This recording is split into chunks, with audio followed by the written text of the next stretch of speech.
Our exclusive with the two men arrested at a Philadelphia Starbucks 1 week ago today. They were there for a business meeting when the manager called 911. They wound up leaving the store in handcuffs. The video viewed nearly 11 million times, leading to protests, anger across the nation. I spoke with Rashon Nelson and Donte Robinson and their attorney, Stuart Cohen, earlier this morning. Well, gentlemen, thank you very much for being here. It has been quite a week. It's been quite a week. Donte, you both walk in, you get a table. Rashon, how long was it before you asked to use the restroom? Immediately, as soon as I walked in. And she stated that they were for paying customers only, and I just left it at that moment. And the response was, you have to buy something? Yes. Then you go and find Donte. You're at the table. What happened next? We're at the table. We sit down. We're just talking amongst each other. She then comes from around the register, walks up to us, asks if she can help us with anything. Can we start with some drinks or water or something like that?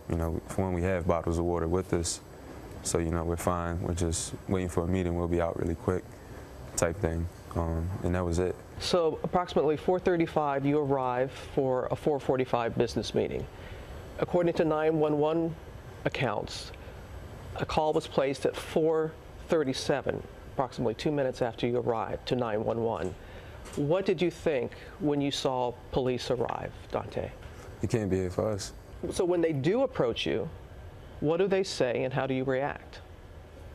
Well, initially, as soon as they approached us, they just said we have to leave. There was no question of, was there a problem here between you guys and the manager? What happened? When you were arrested, did they tell you what you were being arrested for? No, not at the time. We wasn't read any rights. Nothing. Just double lock, handcuffs behind our back, and escorted out and put into a squad car. Why do you both think that store manager called 911? Well, Robin, you're asking them to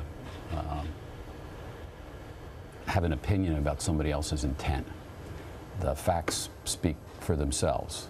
There's not a single witness that says that these young men were misbehaving in any way, and you can see and hear that on the video. Well, the video has been viewed almost 11 million times, and part of it, Donte, you can see that you're talking to the police officer. What were you all saying to one another? I was just trying to, process the situation to myself at the time, because I'm thinking about my family that I have, my community. So in that moment, I'm trying to process what's going on, because it didn't really hit me what was going on, that it was real, until I'm being double locked and my hands behind my back. Donte, did you at some point offer to call the person you were supposed to meet with? Because I know he's shown on the videotape. After the first time, they walk over and they say you have to leave. I say, we're here for a meeting. What is the business meeting about? It's a real estate meeting. Okay. We've been working on this for months. What do you say to some people who say rules are rules, that Starbucks has a policy, you violated that policy, the police asked you repeatedly to leave and you didn't? How do you respond to people who say that? What I say is, I understand that. Rules are rules, but what's right is right and what's wrong is wrong. And that's in any situation, whether there's race involved, anything.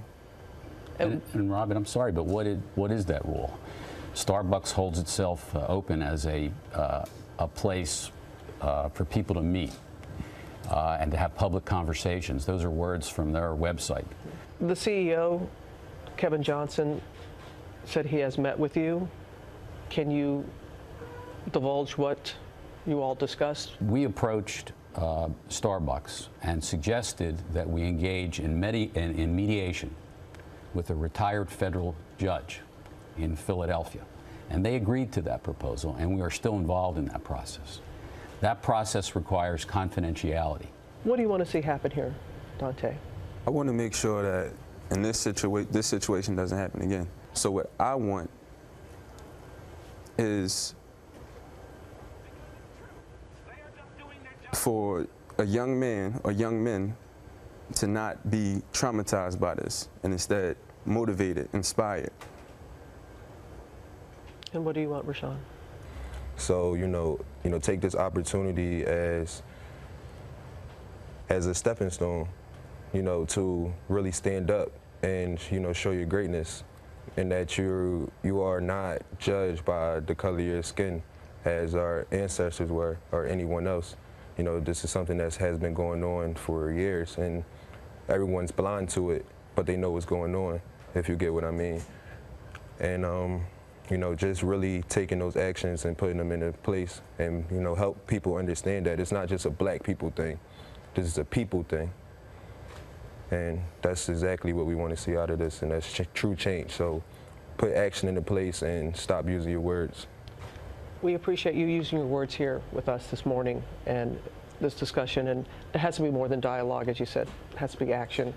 And we appreciate your willingness to be a part of that, and Mr. Cohen as well. Thank you very much. Thank you. Thank you. Wow. And we know Starbucks has announced already that they plan to close 8,000 locations for an afternoon of racial bias training. Who hasn't spent 2 minutes waiting in a Starbucks? 2 minutes, and I think when people hear that, and the fact that he called the business person that they were going to meet at 4:45. They got there 10 minutes early. Yes, he asked to use the restroom. He claims that he was never told that you had to leave. He just said that he was told you have to purchase something. But that being said. This is a moment where there has to be change. Have they decided what kind of action they're going to take? I did ask their lawyer, Stuart Cohen, if they had planned on a civil suit of some sort against either Starbucks or the city. They said that's not what they're thinking about at this time, that they want to be a part of the process. Remember, Kevin Johnson, the CEO, said that they wanted those gentlemen to be part of the process.